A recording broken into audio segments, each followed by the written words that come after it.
महाराज की जय, छत्रपती शिवाजी महाराज की जय, हर एक मराठा मराठ्यांना आरक्षण मिळालेच पाहिजे. धन्यवाद. या ठिकाणी खऱ्या अर्थानं गेल्या 2 दिवसापूर्वी आम्ही आजी असणारे आमदार इंदापूर तालुक्याचे यांच्या घरी सगळे सोयरे या कायद्याची अंमलबजावणी करावी आणि त्याला पाठिंबा द्यावा या मागणीसाठी आम्ही त्या ठिकाणी गेलो होतो.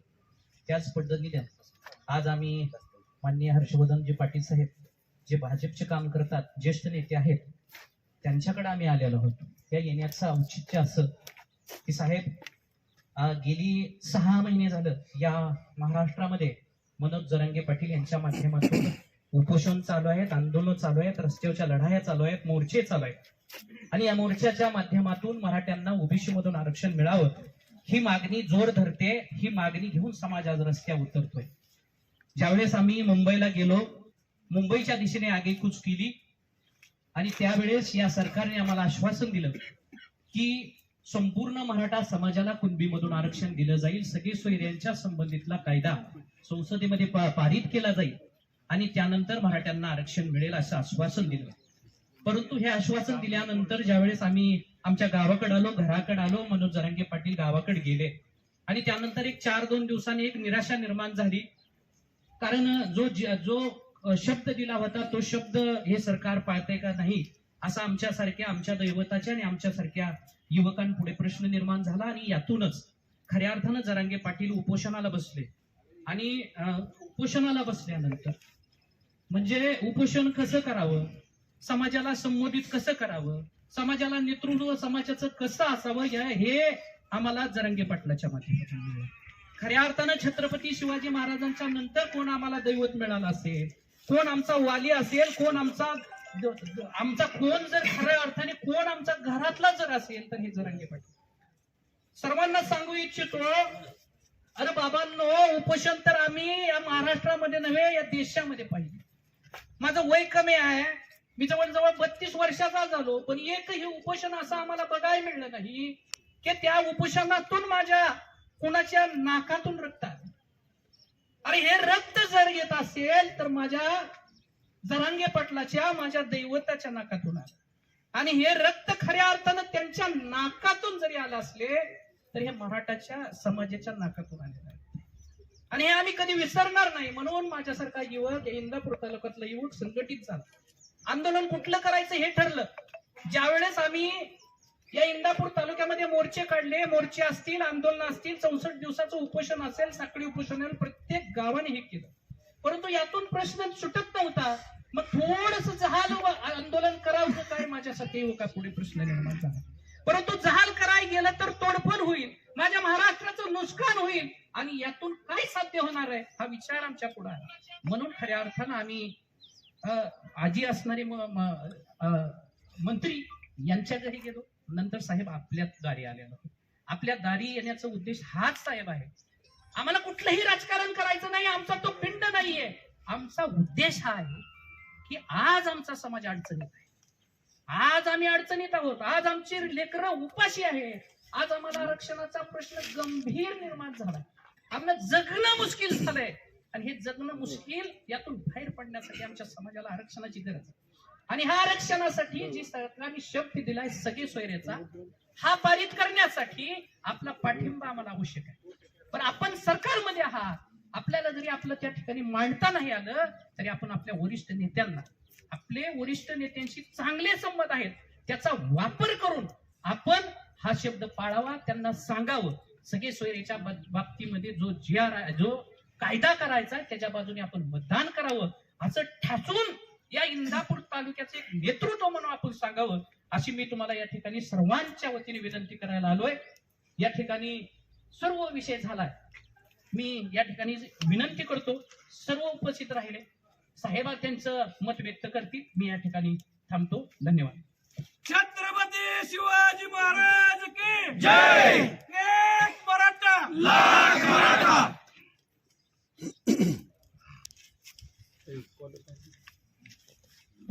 आज उपस्थित आलेले सर्व सकल मराठा संघटनेचे सगळे आमचे तरुण सहकारी आणि उपस्थित सर्व आमचे युवक सहकारी, सर्वप्रथम मी आपणा सर्वांना छत्रपती शिवाजी महाराजांची आज जयंती आहे, त्या जयंतीच्या निमित्तानं आपण सर्वांना शुभेच्छा व्यक्त करतो आणि छत्रपती शिवाजी महाराज की जय जय भवानी, जय शिवाजी, जय भवानी. जय शिवाजी. तर आज आपण सर्वजण माझ्या निवासस्थानी आलात.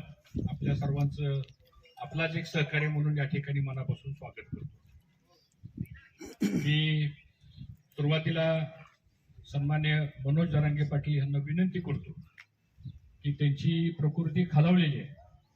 डॉक्टरांनी त्यांच्या प्रकृतीबद्दल काळजी व्यक्त केली.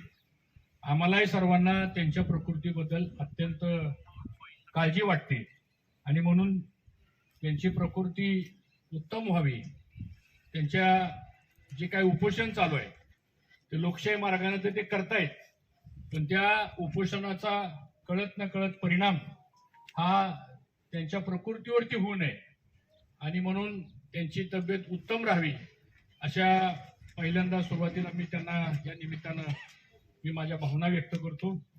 आज इथं आपण सर्वजण आलात. खरं म्हणजे मनोज जोरांगे पाटलांनी असं आवाहन केलं होतं की हे सभागृहामध्ये ह्याचा कायदा व्हावा. आता मी तर काही विधान परिषदेचाही सभासद नाही, मी विधानसभेचाही सभासद नाही, मी राज्यसभेचा खासदारही नाही आणि लोकसभेचा खासदारही नाही. जिथं हे बिल पारित केलं जातं त्या सभागृहातला काही डायरेक्ट माझा संपर्क किंवा माझा संबंध त्याच्याशी येत नाही. तरी परंतु आपण आलात आणि ह्या चळवळीमध्ये काम करणारा मी एक कार्यकर्ता आहे, त्यामुळे मी काय माझी जबाबदारी झटकून टाकत नाही, पण निश्चितपणानं मी भारतीय जनता पक्षामध्ये काम करणारा एक कार्यकर्ता आहे. सन्मान्य देवेंद्र फडणवीस या राज्याचे उपमुख्यमंत्री आहेत. आपल्या सगळ्या भावना लक्षात घेऊन उद्या जे स्पेशल अधिवेशन 1 दिवसाचं होणार आहे त्या अधिवेशनामध्ये माननीय मनोज जरांगे पाटलांनी जी भूमिका मांडली, जे पत्र मनोज जरांगे पाटलांना सरकारच्या वतीनं मुख्यमंत्र्यांनी नवी मुंबईला दिलं, त्या पत्राची अंमलबजावणी व्हावी आणि ते कायद्यामध्ये रूपांतर व्हावं, या तुमच्या मागणीसाठी माझा पूर्ण पाठिंबा आहे. हे मला आपल्या सर्वांना माझ्याकडून जेवढी मदत करता येईल तेवढी मदत निश्चितपणाने मी करेन.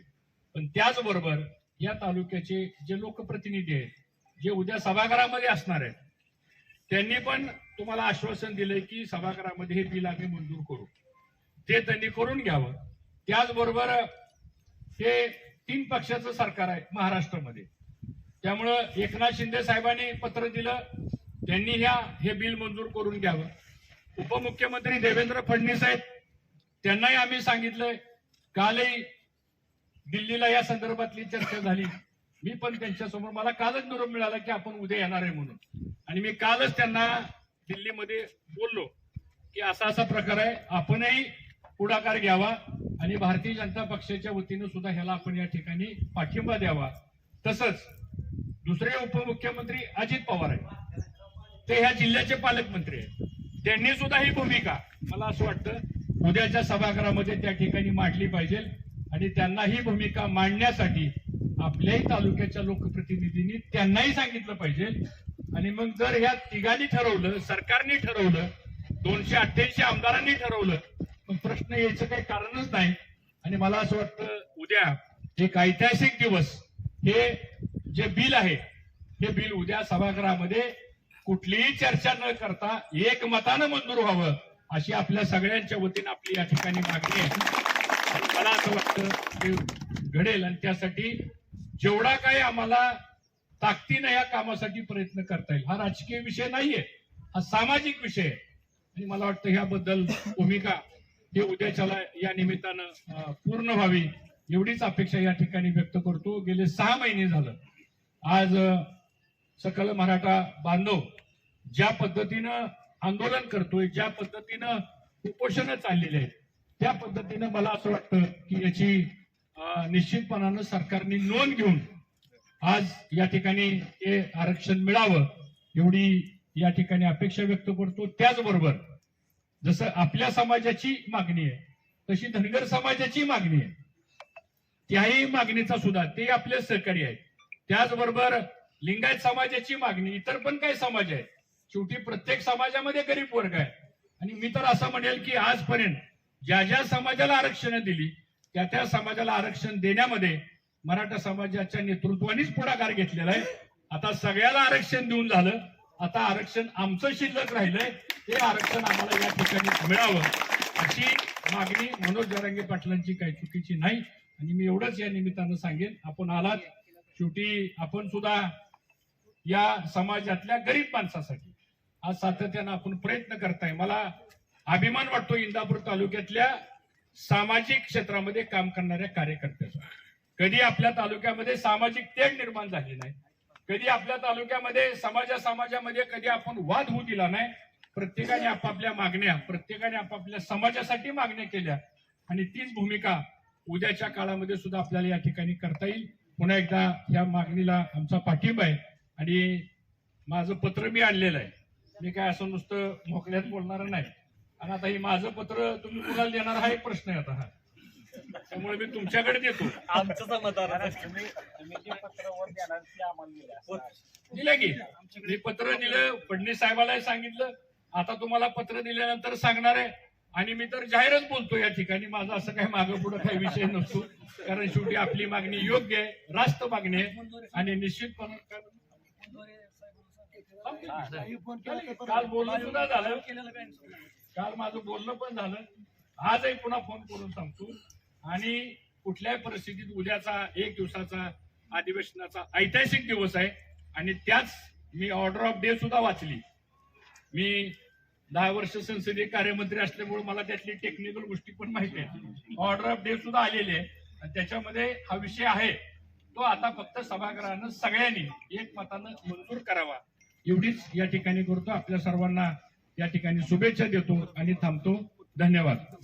छत्रपती शिवाजी महाराज की जय. हर हर महादेव. जय भवानी. जय शिवाजी. जरांगे पाटील तुम आगे बढ़ो, हम तुम्हारे साथ हैं. एक मराठा लाख मराठा.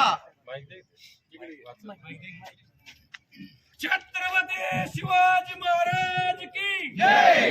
मी हे पत्र लिहिलेलं आहे राज्याचे मुख्यमंत्री एकनाथ शिंदे साहेब, मुख्यमंत्री महाराष्ट्र राज्य, आणि याची प्रत माननीय देवेंद्र फडणवीस आणि माननीय अजित पवार हे दोन उपमुख्यमंत्री आहेत.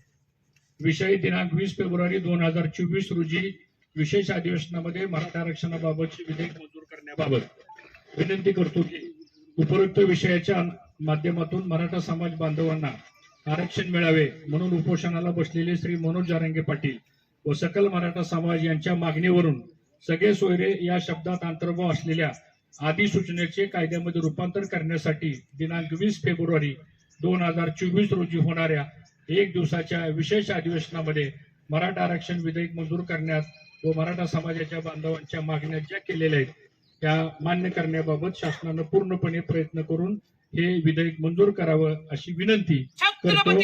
कळावे आपला हर्षवर्धन पाटील असं पत्र लिहिलेलं आहे. आणि हे पत्र तुम्हाला देऊन या तिघांनाही पत्र मिळेल अशा प्रकारची या ठिकाणी मी व्यवस्था केली. धन्यवाद.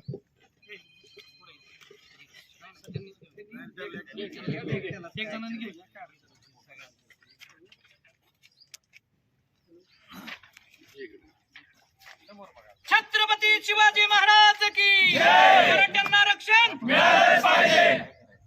मनोज जरांगे पाटील तुम आगे बढ़ो, हम तुम्हारे साथ हैं.